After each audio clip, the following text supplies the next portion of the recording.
Mick Jagger, Why the Stones Should Continue, and when Keith Moon broke into his hotel room dressed as Batman. Mick Jagger. Some people said, "Oh, Charlie died and you should not have done the tour and just stopped." And other people said, "The thing about the Rolling Stones has been their resilience in the face of adversity." We've had ups and downs, mostly ups to be honest, but we've had adversity, and this was probably one of the most difficult ones. After doing the first couple of shows, I felt really good about it. I'm glad we're doing it. I know Charlie wanted us to do it, and I think the audience wanted us to do it too. They seem to. And of course, it's different. And of course, in some ways, it's kind of sad. But you just go out there and rock out, and you feel better, and it's very cathartic. So I think it's really good.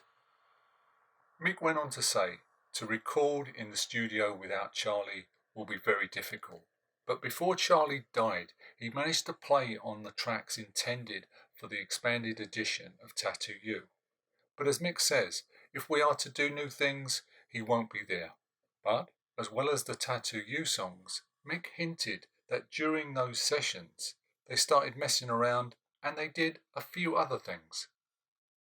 Mick, it's just so weird and then very sad. It's such a long time that you work with someone like that and you get to know someone so well, all their quirks and idiosyncrasies, and they know yours. And there's a language in communication with musicians. After all this length of time, you have this ease of communication, so to speak. I miss that so much. Now, when Keith Moon, dressed as Batman, broke into Mick's hotel room. Apparently Mick was in a Los Angeles hotel room asleep, and he woke to find Batman in front of him. Mick says, "I think I had a knife or some sort of defensive weapon."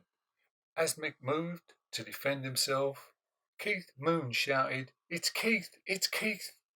Mick, thinking he meant Keith Richards, replied, "You're not Keith. I can tell by your voice." A panicked Keith Moon, anxious not to be stabbed, replied, "No, it's Keith Moon! Keith Moon!" and took his mask off. Many moons ago now, Keith Moon and Viv Stanshall, a very drunk Keith Moon and Viv Stanshall, decided it would be one hell of a lark if they ventured out during rush hour on London's Underground. Now what they did was jump on and off trains just before the tube doors closed. Now just as they were jumping off, they would drop a super strength stink bomb on the floor and crack it and then leap out of the closing doors.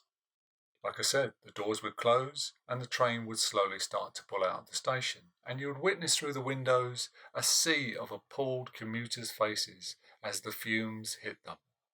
Childish? Yes, most certainly, but funny as hell.